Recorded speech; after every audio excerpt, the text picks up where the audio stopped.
Donc, je vais parler un peu des modes de vie et allergie.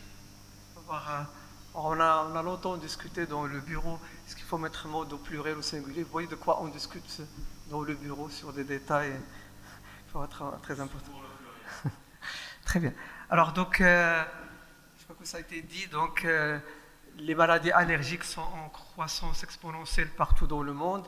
Et dans quelques années, vers 2050, sont 4 milliards de terriens à avoir au moins une maladie allergique. Bon, nous on sera peut-être là. Alors c'est une interaction donc, entre la génétique et l'environnement, mais la génétique ne peut pas expliquer un peu cette fulgurante augmentation. Donc c'est dire l'importance des facteurs de l'environnement. Alors on a tenté d'expliquer pourquoi cette augmentation fulgurante. L'hypothèse de Strachan qui a été émise pour expliquer un peu cette augmentation a été revisitée plus tard en adoptant l'hypothèse de l'environnement, des privations microbiennes, l'hypothèse du microbiote. On a parlé également le moindre contact avec les fermes.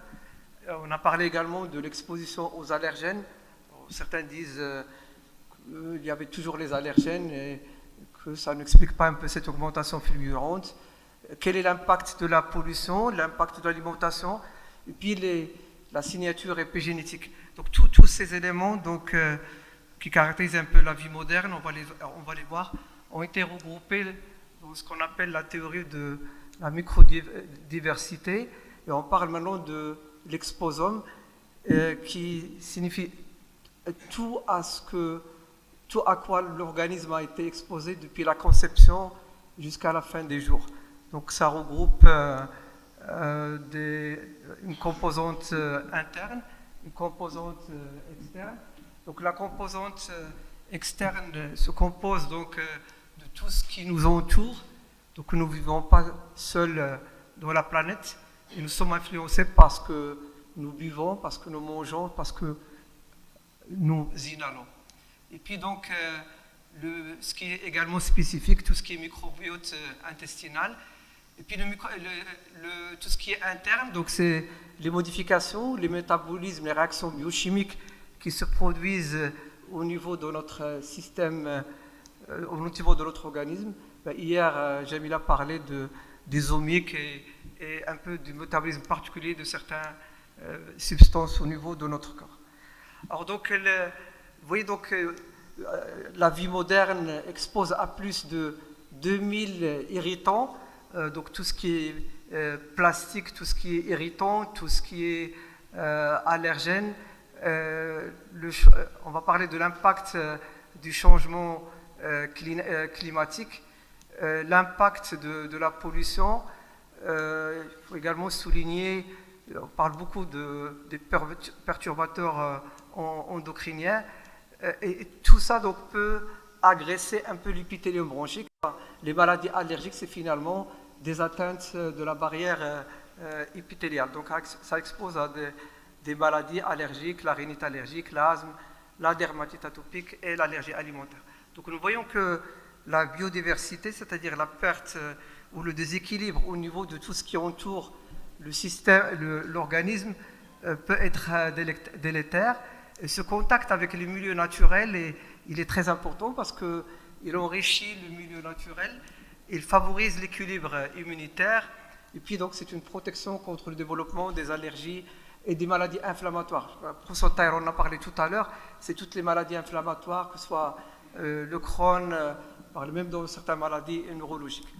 Donc cette théorie de biodiversité lie l'ensemble des hypothèses précédentes, l'hygiène, les vieux amis, la diversité microbienne, et constitue donc une théorie qui est en vogue un peu dans le moment. Alors certaines études ont souligné le rôle protecteur de la verdure et de la diversité de la végétation, ce qui n'est pas retrouvé dans toutes les données de la littérature.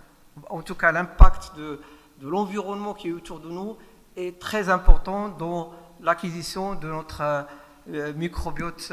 Nous voyons donc les relations entre biodiversité du microbiote extérieur, sol, eau, plantes, les animaux qui nous entourent, et puis tout ce qui est notre microbiote intestinal, peau, voie respiratoire et l'intestin. Donc ce contact, il est fondamental. Et puis donc, on voit que la vie moderne a énormément retenti sur cette biodiversité. Et donc, rappelons au passage que le microbiote intérieur est continuellement colonisé par le microbiote extérieur. Donc, vous voyez que donc, il y a des liens très étroits entre tout ce qui est exposome interne et exposome externe, et puis que l'épigénétique vient moduler un peu ces réactions et favoriser ou inhiber l'expression de l'allergie. Vous voyez donc, comme le montre un peu cette figure, l'impact un peu de tout. Nous ne vivons pas seuls sur Terre, on pollue, donc, et puis donc l'impact c'est qu'on paye la facture trop cher, on tolère plus qu'on respire, on tolère plus qu'on inhale, on tolère plus qu'on mange. La pollution, ça peut intéresser la mer, les sols, l'impact de l'être humain sur ces paramètres est fondamental. Et puis donc, nous voyons donc les perturbations qui peuvent se voir dans le milieu urbain secondaire à l'impact et au retentissement de tous ces éléments sur le microbiote et le microbiome de l'être humain. Alors cette étude, elle est intéressante. Vous allez voir que elle s'est intéressée à voir est-ce qu'il y a plus de chiens allergiques au niveau des villes. Mais effectivement, donc, ce qu'elle a montré que les propriétaires qui ont les chiens allergiques ont plus de propriétaires allergiques. D'accord ? Donc, et puis donc, il a été également démontré que les symptômes d'allergie sont plus fréquents en milieu urbain qu'en milieu rural. Donc ça n'a pas inspiré La Fontaine en cette sorte, mais lui il parlait plutôt de rats de ville et de rats de campagne quand il a invité le rat rustique au niveau de la ville et avec ce poème qui est très très célèbre. En tout cas, ce que souligne un peu ce travail, c'est qu'il y a un retentissement évident de l'environnement extérieur sur le microbiote et humain et le microbiote un peu des espèces qui nous entourent. Donc ça c'est une étude intéressante. Alors également pour rester dans l'actualité, on va parler de Russie, ne vous inquiétez pas, on ne va pas parler de Poutine, de ce qui se passe, mais juste pour l'histoire permet de comprendre parfois beaucoup de choses. Alors la Carélie russe et la Finlande, donc il y avait beaucoup de guerres entre ces deux territoires. Et puis le moment où il a été annexé par Staline, par Staline. Alors ils ont les mêmes ancêtres génétiques, mais en Russie, donc la Carélie est restée cloîtrée, pratiquement hermétique sur le monde extérieur, et la Finlande a subi un accroissement et une urbanisation très très rapide. Alors, les auteurs se sont intéressés à voir quelle est la prévalence des allergies dans ces deux populations qui sont génétiquement similaires. Alors, Carélie se trouve au niveau du nord-est un peu de la Russie, donc c'est de Stalingrad, c'est à l'est de la Finlande. Alors, la comparaison de l'apparition de l'asthme et la rhinite dans les deux populations a montré que chez les personnes nées dans les années 1940, la sensibilisation au pollen et aux animaux de compagnie était faible dans les deux régions. Alors, qu'est-ce qui se passe par la suite? Du fait qu'au niveau de la Finlande, modernisation, style de vie qui a changé, on a une augmentation presque linéaire du taux de sensibilisation parmi les jeunes finlandais et pas parmi les jeunes russes. Alors, par la suite, les auteurs ont repris l'étude chez les écoliers, donc entre 2003 et 2010. Ils ont montré que le rhume des foies et l'allergie à l'arachide étaient des allergies presque inexistantes au niveau de la Russie, contrairement à la Finlande. Voilà, on a étudié un peu le microbiote au niveau des deux populations. Il a été montré qu'au niveau de la population russe, le microbiote était plus abondant, était plus diversifié, et même les acariens avaient une concentration plus élevée. Alors, une autre étude qui est très intéressante, c'était également chez une population américaine, c'était par les travaux de Erika von Mutus. C'est une Allemande qui a travaillé beaucoup sur ce sujet. Elle a pris deux populations génétiquement similaires, les Éthurites et les Amish. Alors chez les Amish, donc, ils ont gardé un mode de vie traditionnel. Ils tiraient avec les charrettes, vivaient au milieu des animaux. Et contrairement aux Éthurites qui ont adopté une technologie moderne au niveau de leurs fermes, c'était de grandes fermes industrielles, ils n'étaient pas exposés aux animaux. Et puis donc, le résultat de ces travaux a montré que la concentration d'endotoxines, c'est des dérivés bactériens, était 7 fois plus élevée au niveau des maisons Amish et avait un rôle protecteur. Donc il y avait moins d'asthme chez les Amish que chez les Éthurites. Alors, cette étude également a été corroborée par des travaux en Allemagne. Vous savez, la chute du mur de Berlin en 1989 a donné beaucoup de leçons aux épidémiologistes. On croyait que la pollution pourrait tout expliquer, mais finalement, donc, il a été montré que l'asthme et les allergies prédominaient plus au niveau de l'Allemagne de l'Ouest, qui était moins polluée. Les travaux ont montré que par la suite, tout s'est équilibré. Donc, le mode de vie, il est très important. Alors donc, le mode de vie, que ce soit au niveau de l'extérieur, on a eu un peu l'impact de la pollution, nous allons y revenir. La modification de la végétation, tout a changé au niveau de la végétation. Donc, l'ambrosia qui était importé des États-Unis vers les années 40 et planté au niveau des sites un peu européens a entraîné une flambée des maladies allergiques. C'est des plantes qui n'ont pas besoin de beaucoup d'éléments pour le développement. Ils s'éparpillent très rapidement et l'ambrosia donc, a contribué énormément à la dissémination de la rhinite allergique. Alors, au niveau de l'exposition intérieure, donc, il y avait beaucoup de choses à en changer depuis la révolution industrielle et depuis 1950, on est exposé à plus de 200 000 nouveaux agents donc, qui sont très irritants, très toxiques, les irritants, le tabac, et puis une modification de l'architecture. Tout a changé au niveau de l'architecture, donc depuis la révolution industrielle, développement des maisons victoriennes, il y a plus on veut équiper plus les maisons, il y a plus de jouets dans les maisons, plus d'équipements, donc et s'en est suivi vraiment une grande libération de produits irritants et toxiques pour les poumons et pour tout le système, pour tout notre corps. Alors le comportement moderne a également beaucoup changé, il n'y a pas que le terrain. Donc le culte de l'enfant unique, ça n'existe pas seulement en Chine. Donc la taille de la fratrie a été réduite, on a parlé de la théorie hygiéniste. Les modalités de l'accouchement et de la libération qui ont beaucoup changé. Donc maintenant beaucoup de pression et on demande beaucoup de... Est-ce que c'est les mamans ou c'est les médecins qui les font? Beaucoup de césariennes, ça dépasse un peu les chiffres habituels. Les modalités de l'alimentation ont beaucoup changé, la sédentarité et puis l'usage excessif de l'antibiothérapie qui a vraiment détruit le microbiote. Alors donc l'impact de la modernisation donc, sur la maladie allergique est bien démontré, que ce soit milieu urbain versus rural, donc avec tout ce qui suit, donc on a parlé tout à l'heure des maisons victoriennes, plus fréquent, la fréquence des maladies allergiques plus dans les pays riches que dans les pays en voie de développement, et même dans les pays européens, c'est plus fréquent selon le gradient et le PIB, donc c'est l'allergie plus fréquente au niveau de la Finlande qu'au niveau de l'Albanie ou de la Roumanie, comme ça a été montré dans l'étude d'Isaac. Et puis le postulat, c'était qu'un environnement très, très, très propre favorise énormément le développement de l'allergie.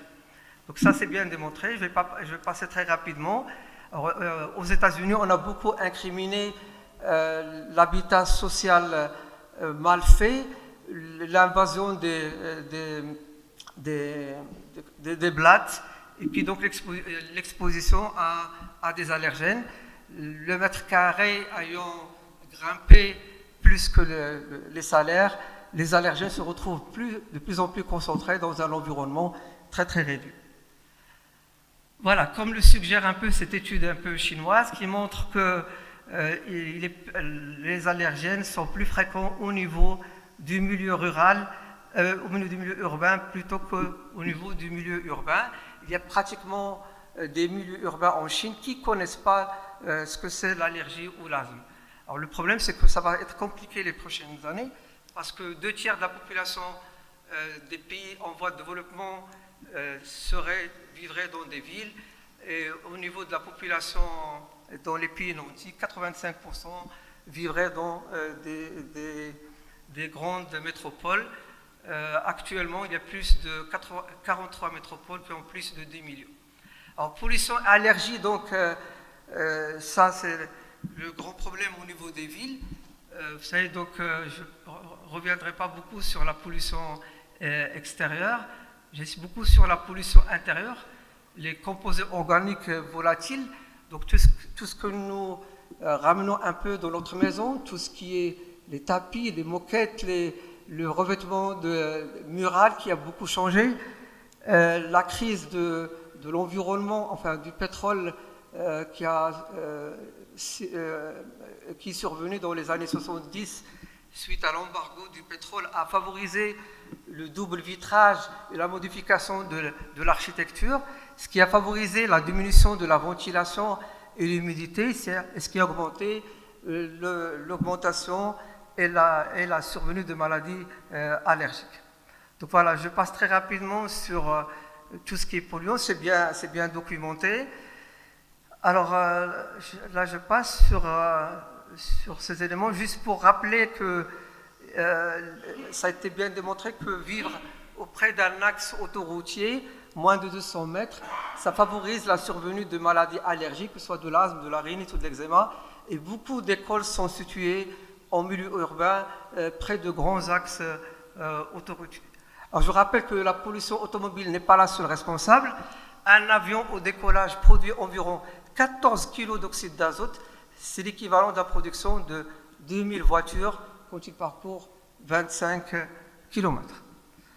Voilà, donc pour les gens qui viennent au congrès de loin, donc on participe beaucoup à l'écologie de la planète. L'agriculture est également, c'est une grande productrice, c'est la première cause de production de la pollution. Et en matière de NO2, 60% des émissions d'ozone proviennent de l'agriculture. Donc ça, c'est également une donnée qui est très importante. Ben, je passe très rapidement sur toutes ces synthèses de la littérature qui fait le lien entre allergie et exposition à la pollution.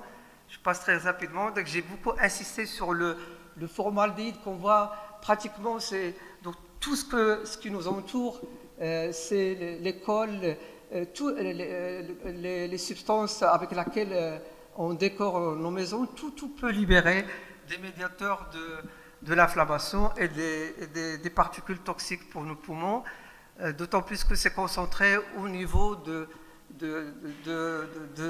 petites maisons très très réduites avec une ventilation qui est très très mal faite. Alors je parle juste de l'impact des plantes que subissent les plantes à cause des polluants. Donc il y a une libération plus d'allergènes. Il y a également donc plus d'allergénicité qui augmente. Et ça a été également démontré par des études sur le microbiote intestinal. Il a été démontré que l'altération du microbiote intestinal augmente énormément la perméabilité intestinale et favorise la dysbiose. Alors l'impact des virus est bien démontré. Il a été montré que ça favorise la fixation, ça diminue la clairance des virus au niveau de l'organisme. Et nous voyons dans ces études l'impact de la pollution sur ces virus et comment ils ont un rôle conjugué au niveau donc, de leur action délétère. Je dirais un mot de ce changement, ça c'est une grande militante du changement climatique, comment le changement climatique favorise l'induction de la sporulation des moisissures. comment il favorise des événements météorologiques qui peuvent être très néfastes. On connaît l'asthme et les orages, leur lien, le fait qu'on a des particules osmotiques qui sont libérées par un choc osmotique. Donc on a plus d'allergènes, on a plus d'allergénicité à cause de ce changement climatique. Alors, il n'y a pas que le climat, que l'environnement extérieur, également le comportement qui a changé. Il y a moins de ventilation au niveau des maisons très encombrées, on ventile moins, avec beaucoup de médiateurs, beaucoup de couvertures qui ont changé, on change les plantations, des décors au niveau des maisons, beaucoup de jouets au niveau des maisons. Et voilà cette étude, je trouve qu'elle est assez intéressante. Elle a montré que excuse-moi, il te reste... Ouais, je crois que pour être juste, pour les autres, vous les avez laissés. Il n'y a pas de raison pour être injuste. Je te rajoute 5 minutes. Voilà. Voilà. Donc pour cette étude qui semble très intéressante, donc elle montre que les familles qui utilisent les machines à laver ont plus d'allergies que ceux qui lavent par la main. C'est intéressant dans cette étude. Vous voyez que ça n'arrêtait pas d'arrêter. Ah, voilà. Donc vous voyez que tout ce qui expose un peu à l'altération du microbiote intestinal, l'altération, le mode de naissance, l'âge gestationnel, le mode d'alimentation, et je passe très très rapidement. Alors la théorie de l'accouchement par césarienne, je ne vais pas y revenir, le professeur Taylor en a parlé tout à l'heure. Alors la théorie hygiéniste, qui accepterait un enfant sale comme ça aujourd'hui? Personne. Vous voyez donc, on est dans un hyper-lavage, on essaie de laver très fréquemment, beaucoup, on aime les détergents qui sont utilisés énormément, ça c'est nuisible un peu pour les enfants, on lave trop les enfants. Le microbiote s'est détruit, donc on détruit leur microbiote au niveau de la peau, et ça a été démontré qu'il ne faut pas laver, il faut accepter un petit peu un degré de saleté. Je passe très rapidement sur le microbiote intestinal, sur l'alimentation, et pour dire que tout est plastifié, que tout est prêt maintenant à l'emploi, et ça favorise le développement de l'allergie. Alors je signale juste ces recommandations qui ont été émises, hélas, par des sociétés pédiatriques, et qui étaient un peu... qui retardaient un peu la diversification alimentaire ou qui préconisaient de retarder chez des enfants à risque l'administration ou d'allergènes alimentaires ou sibibrants administrés malheureusement de façon transitoire dans les maternités systématiquement, même chez les mamans qui désirent allaiter, qui favorisent les sensibilisations et la survenue d'allergies. Vous voyez, donc, je parle juste un petit mot de l'immigration pour dire que l'immigration, ça favorise le microbiote du pays où on migre. Il y a un effet donc de migration, de protection qui persiste jusqu'à 10 années. Et après, donc, on est imbibé par le pays, le microbiote du pays hôte. Donc, vous voyez que c'est souvent, donc, il y a des modifications épigénétiques. On dit qu'on n'est plus le produit de nos gènes, mais le produit de nos expressions des gènes qu'on a. Donc vous voyez, heureusement que ces modifications épigénétiques sont réversibles, sont transmissibles certes, mais ils sont réversibles. Et je crois que donc, je vais m'arrêter sur ces données, mais je souligne qu'on paye la facture très chère, on a beaucoup nuit à notre environnement, et s'il n'y a aucune action qui n'est entreprise, les maladies allergiques ne vont faire que croître. Certes, on a gagné la guerre de l'hygiène, mais la guerre de l'environnement ne fait que commencer. Je vous remercie.